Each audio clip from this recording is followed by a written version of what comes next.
OK, donc les jeunes, كملوا. Donc, je vais partager l'écran. Donc, l'écran, est-ce que vous arrivez à voir l'écran?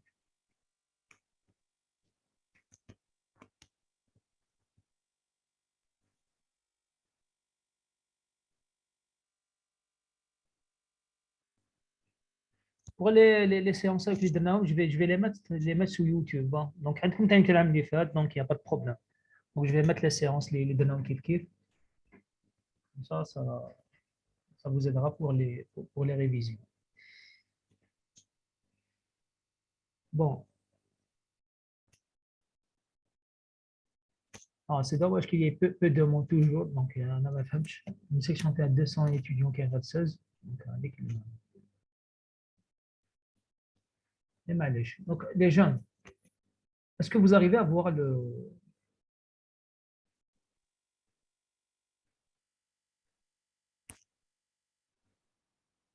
est-ce que vous arrivez à voir la diapo? Oui, Oui, mais monsieur. on Très arrive, bien, oui. très bien, très bien. Donc, on continue. Donc, si vous avez du mal à m'entendre là, relevez. Hein. Donc, on continue. Donc, les applications des méthodes électriques. Donc, là, j'ai choisi le cas des tunnels à Constantine, في الجبل الوحش, في النور constantinois. Donc, les tunnels, donc le problème qui s'est posé ici, c'est que ça, c'est une application des méthodes électriques dans le domaine du génie civil, les gens. Non. Donc, le problème qui s'est posé ici, c'est qu'ils voulaient construire un tunnel, et, et pour construire un tunnel, pour évaluer la stabilité de la construction ou la stabilité du tunnel lors des forages, كما les forages تاعهم كما les trous اللي يديرهم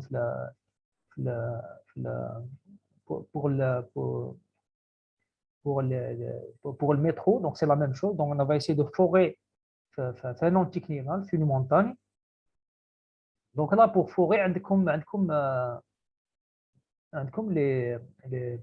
les couches à doma, les couches au-dessus, qui doivent être stables. Le chemin est stable, c'est-à-dire qu'il faut évaluer la restivité de ce terrain. Donc d'ici jusqu'à là. Donc il va falloir évaluer la restivité. Donc pour évaluer la restivité, pour voir est-ce que les tunnels, est-ce qu'il n'y a pas d'infiltration d'eau, est-ce qu'on n'est pas en face de terrains qui ne sont pas résistants, donc qui peuvent perturber le, le, le, le forage des tunnels. Donc il fallait faire une, une, une, une- une imagerie de ce tranché par les méthodes électriques. Donc, où je donne là, c'est que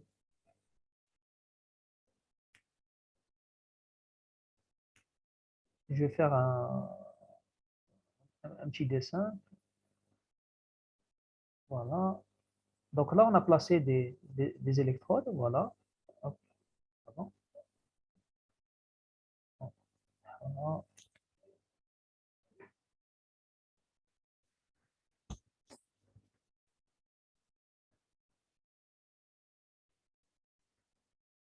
Donc, on a placé des électrodes comme ça.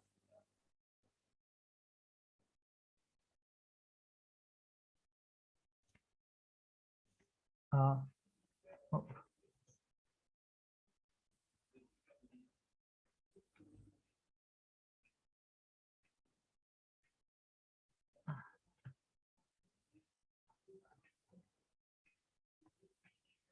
Oh, voilà.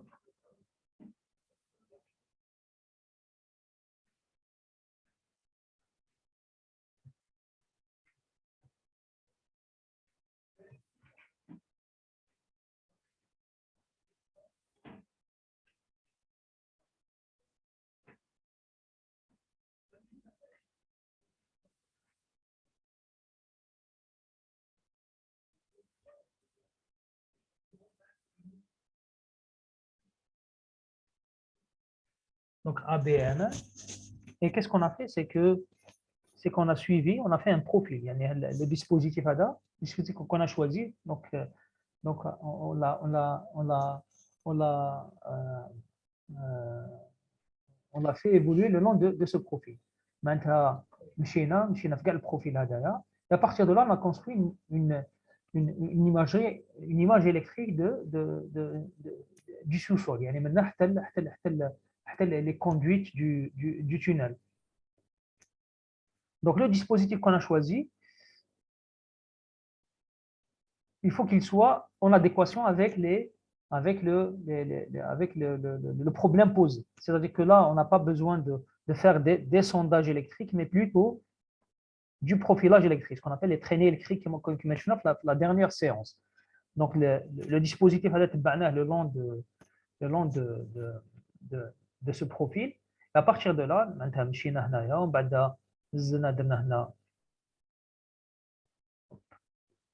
AB جبنا هنا voilà جبنا هنا AB les électrodes AB وزدنا donc voilà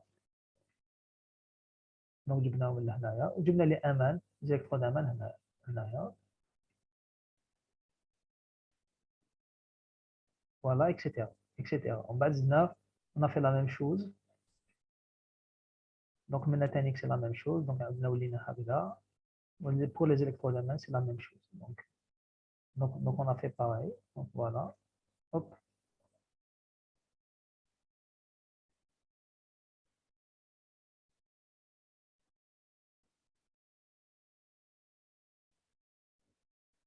etc. Donc on a suivi toutes les lignées de ce profil par ce qu'on appelle par l'imagerie électrique. Donc à partir de cette imagerie électrique, on a construit une sorte image électrique de ce sous-sol, une sorte de radio, qui m'a la radio de la corps humain. Et c'est une radio de résistivité. Et à partir de là, on essaie d'évaluer les résistivités et voir les zones où on avait le moins de résistance, donc le moins de résistivité. Donc ce sont les zones qui sont les plus fragiles et qui sont les moins compactes, donc qui peuvent affecter la construction de ce tunnel.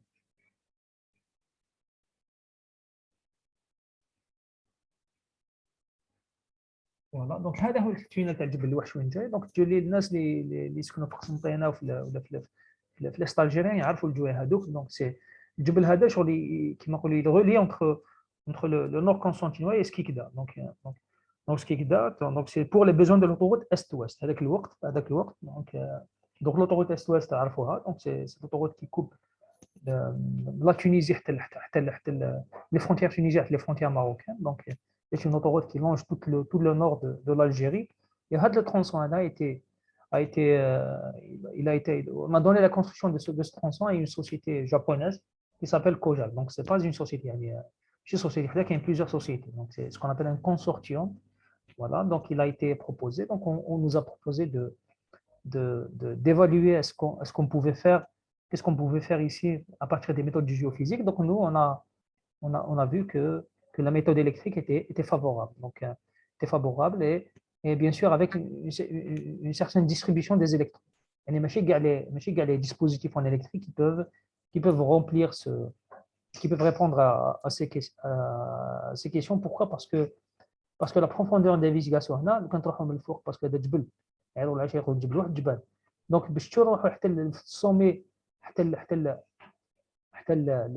les zones où on fort les tunnels, donc il y a 150 mètres. Donc il fallait évaluer, il fallait faire une image du sous-sol, de la surface jusqu'à 150 mètres de profondeur. Donc هذا le tunnel qui تخدم donc à partir de là, on a proposé une méthode électrique, une des méthodes électriques, donc un dispositif électrique qu'on va voir ensemble aujourd'hui. Donc ça, c'est une introduction sur les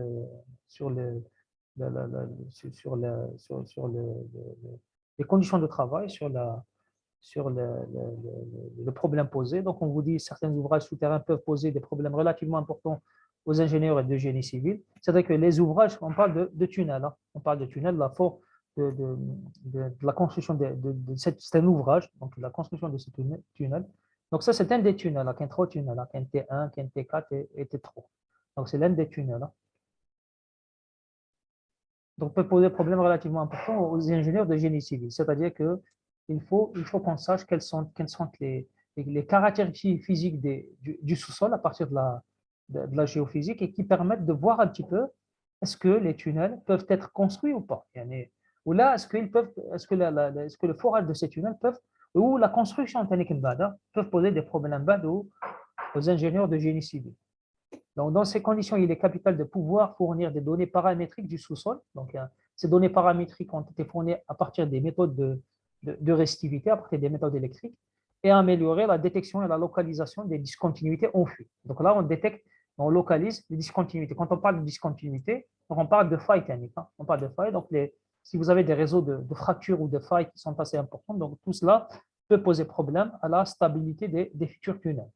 Donc, pour en quantifier la géométrie et les caractériser. Donc, à partir de l'imagerie électrique, on va essayer de quantifier la géométrie de ces discontinuités et de les caractériser. Mais chez les discontinuités techniques, même ce qui se passe à l'intérieur des failles. C'est-à-dire que si vous avez des réseaux de fracture assez denses, et si vous avez une région qui est un petit peu humide, donc vous pouvez avoir de la circulation de l'eau, les réseaux de failles ou des réseaux de failles et qui peuvent poser des problèmes. Vous pouvez avoir des milieux saturés en eau et qui peuvent influencer d'une manière négative la construction des futurs tunnels. Donc, l'objectif donc de ce relevé géophysique qu'on a entamé, c'est que le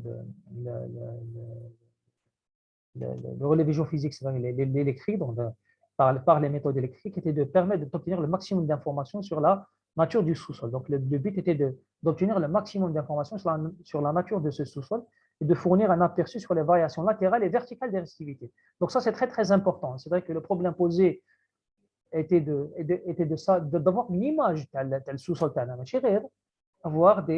faire des sondages ou avoir une idée sur les variations verticales des résistivités. Donc, les variations latérales aussi ont été très, très importantes, donc fournissent des détails très importants pour pouvoir quantifier les réseaux de failles et voir un petit peu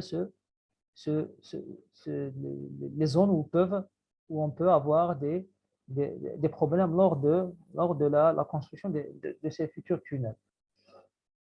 Donc, verticale de résistivisité électrique, des terrains destinés à être traversés par les futurs tunnels. Voilà. Donc, les informations attendues de cette étude permettaient sans doute une meilleure connaissance de la géologie des sites, bien sûr, pas de la géologie, parce qu'après, les données électriques, les données de resistivité vont être traduites par la géologie. Donc, à partir de ces données de resistivité, on peut savoir est-ce qu'on est en face de marne, est-ce qu'on est en face de grès, d'argile, de conglomérats, etc. Donc, on peut distinguer, à partir des données de resistivité, on pourra distinguer entre les différentes couches. C'est-à-dire qu'on pourra distinguer des différentes couches géologiques. Donc, à partir des méthodes électriques, ou à partir du paramètre physique qui est la resistivité, associé ici à une imagerie électrique, donc on pourra dissocier entre les différentes couches géologiques. Donc, en conséquence, une bonne maîtrise des risques associés aux travaux de creusement et la stabilité des futurs tunnels. Donc, vous voyez que la prospection électrique peut être faite par un géophysicien ou un simple technicien, mais le problème qui se pose après, c'est d'interpréter les données. Donc là, il va falloir avoir une bonne connaissance en géologie pour pouvoir interpréter les résultats de resistivité. Voilà. Donc, on vous dit ici une bonne maîtrise des risques associés. Donc, il y a des risques associés aux travaux de creusement des tunnels, et bien sûr à la stabilité des futurs tunnels. Mais chez le creusement, il faut évaluer la stabilité des tunnels. Est-ce que les tunnels peuvent être stables dans le futur? Parce que les tunnels, donc il faut que le tunnel soit opérationnel pendant une durée de temps assez large. Donc, il faut prendre le minimum de risque possible parce que si le tunnel s'effondre, donc ça peut être une catastrophe pour tout le monde. Donc, pour cela, on a utilisé le principe de tomographie électrique, ou ce qu'on appelle l'imagerie ou les traînées électriques. Donc, on a injecté donc, le principe de tomographie électrique. Donc, je récapitule ce qu'on a dit la dernière fois. Donc, on injecte un courant I dans le sous-sol à l'aide de deux électrodes, notés généralement A et B, par un courant direct. Donc, on injecte du courant et on récupère une différence de potentiel. Donc, en circulant dans le sous-sol, ce courant est influencé par les terrains en présence. Donc, c'est un petit peu le résumé des méthodes électriques. Donc, et vous avez la réponse des terrains sous forme de différence de potentiel. Donc, il se produit alors une variation de potentiel, donc il peut être mesuré par une paire d'électrodes, notée MN. Donc, l'électrode de réception mesure une variation de potentiel, comme on l'a vu au cours des derniers cours. Donc, cette mesure est ensuite transcrite en récivité apparente en multipliant le rapport de la différence de potentiel. Donc, là, on va traduire la récivité en récivité apparente. Allez, en récivité apparente. Allez, on parle de récivité apparente et pas de récivité vraie. Est-ce que quelqu'un a une réponse? Les jeunes, est-ce que vous pouvez répondre? Est-ce que quelqu'un a une réponse? Donc, pourquoi on parle de récivité apparente et non pas de récivité vraie? Pourquoi on calcule en surface une récivité apparente? Donc, on l'a vu ça. Je suis là la dernière fois. Je suis là.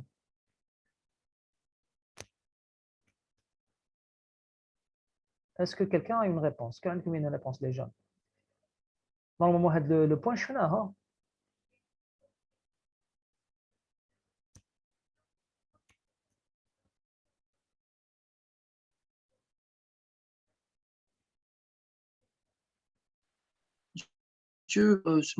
On le calculerait la surface.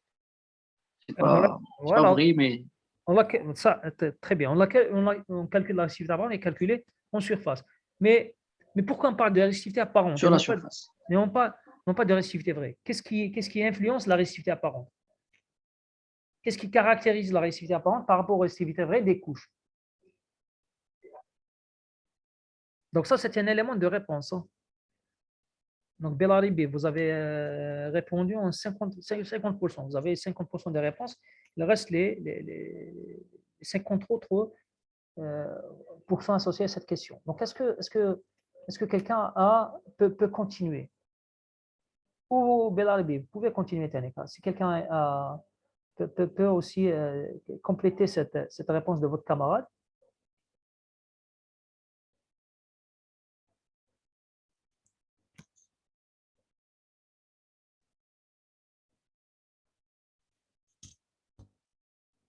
Les jeunes, لازم تحركوا راحتكم les examens قراب il faut que وهذه شفناها لا dernière fois شفناها le dernier cours شفناه.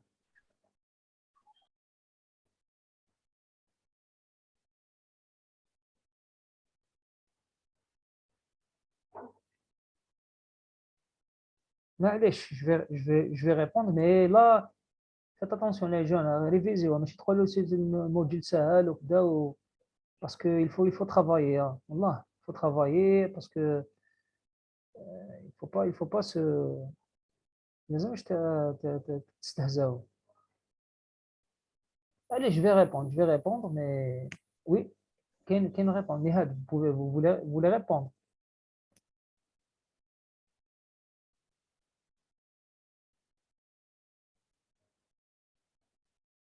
Allez, je vais répondre. Donc, tout simplement parce que la récivité apparente dépend du contraste de récivité. Donc, ça, il faut le mettre dans vos têtes, les jeunes. Hein. Vous voulez ou la donc, la récivité apparente dépend du contraste de récivité, c'est-à-dire des résistivités vraies. Parce que les terrains, ce n'est pas la nature, les conditions réelles de terrain, le terrain, le sous-sol n'est pas homogène isotrope. ماشي هكذا التيران. التيران في الرياضي ماشي هكذا. شوفوا هكذا وil est anisotrope. عندكم deux couches, هنا deux couches. Mais les terrains en réalité, c'est ça. تبعوني مليح.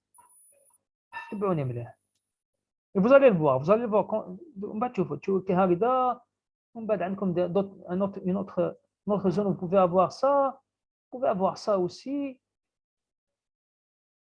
Donc vous voyez, chaque zone a sa propre récivité vraie. Donc la récivité que vous allez calculer, qui est comme votre camarade en surface, la récivité que vous allez calculer en surface dépend, pardon, hop.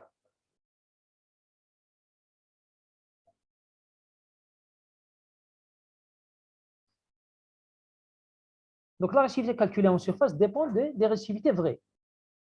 Donc la récivité que vous allez calculer en surface, donc la récivité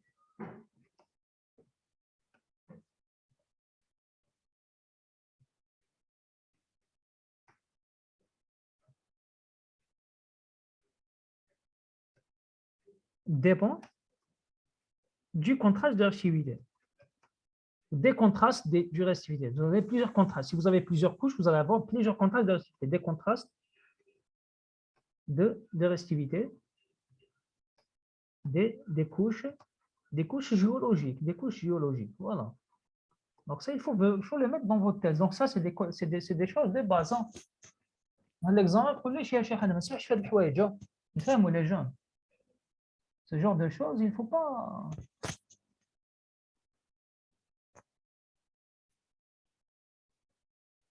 Voilà, donc la réactivité, bien sûr, la réactivité apparente. Pardon, la réactivité apparente. Voilà, la réactivité, voilà, apparente. Donc il faut le noter, La réactivité apparente, vous calculez, donc la réactivité apparente, maintenant calculée en surface, voilà. Maintenant calculée en surface. Donc dépend des contrastes. Donc cette réactivité dépend des contrastes de réactivité des couches géologiques, voilà. Donc, ça dépend de l'influence des récivités vraies. Donc, il y a une distinction. Donc, il faut distinguer entre la récivité vraie et la récivité apparente. Ce n'est pas la même chose. Bien sûr, pour des terrains homogènes et isotropes, la récivité vraie est égale à la récivité apparente parce qu'on a des contrastes de récivité. On a une seule balle. Pour un terrain homogène, matériel voilà, donc عندكم يش الريسيفيتي que vous allez calculer تاع البو تاعكم. Mais si vous avez الحطب فيها الداخل الحديد فيها الداخل البلاستيك فيها donc la récivité que vous allez calculer une zone dépend du contraste de récivité, donc dépend de tout ce qui forme votre matériel. Voilà, la même chose. Là, on parle de matériel géologique, bien sûr. Donc la récivité apparente dépend du contraste des récivités, des couches géologiques.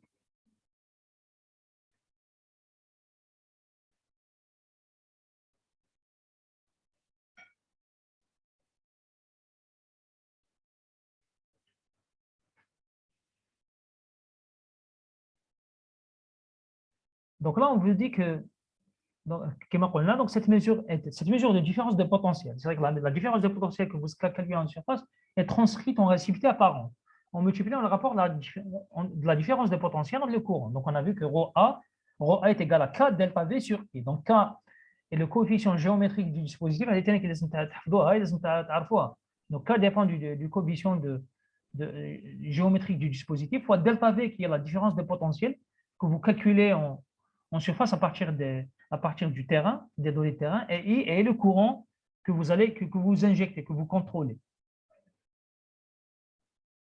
Donc, on vous dit que la réactivité apparente est transcrite, ou la mesure est transcrite en réactivité apparente en multipliant les rapports, la différence de potentiel. Donc, qui m'a calculé comme donc ρA fois K delta V sur I, donc par un coefficient géométrique qui est K, et qui dépend de la séparation, qui dépend en quelque sorte du dispositif. Voilà. Donc, qui dépend de la distance séparant les électrodes, c'est-à-dire de la configuration géométrique de votre dispositif. Donc là c'est le dispositif qu'on a choisi. Le dispositif qu'on a choisi. Donc là, c'est un dessin assez détaillé. Donc le dispositif qu'on a choisi pour ce travail. Voilà. Pour l'imagerie électrique dans le domaine de la construction de ces tunnels associés au projet de l'autoroute Est-Ouest. On a choisi ce qu'on appelle le dispositif pôle-dipôle. Donc ça, il faut le montrer. Déjà, dès le départ, les deux dispositifs qu'on a eu, c'était le Wiener-Schlumberger. Même le Wiener-Schlumberger, le Wiener-Schlumberger, on peut faire du traîné électrique, on peut faire une imagerie électrique à partir du Wiener-Schlumberger et le pôle-dipôle. Donc ça, c'est le dispositif qui était les plus appropriés. Les plus appropriés du point de vue de la profondeur d'investigation. C'est-à-dire qu'ici, on était obligé d'aller jusqu'à 150 mètres de profondeur. Parce que le tunnel est donc la distance entre le sommet de la montagne et les futurs tunnels était de 150 mètres. Donc il fallait faire une imagerie d'à peu près pour des profondeurs qui atteignaient les 150 mètres. Donc là, il n'y avait pas beaucoup de dispositifs. Bien sûr, les terrains aussi étaient des terrains où il y avait beaucoup de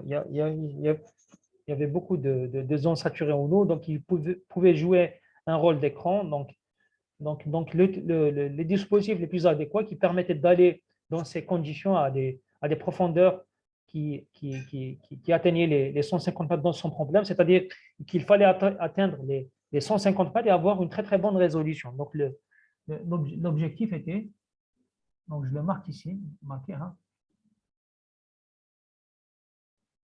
Voilà, donc l'objectif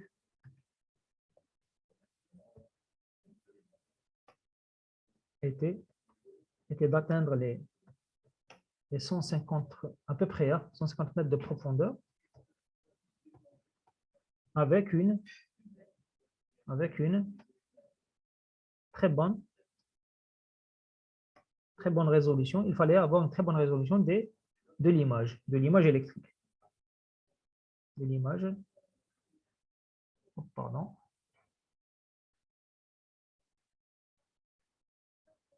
De l'image électrique.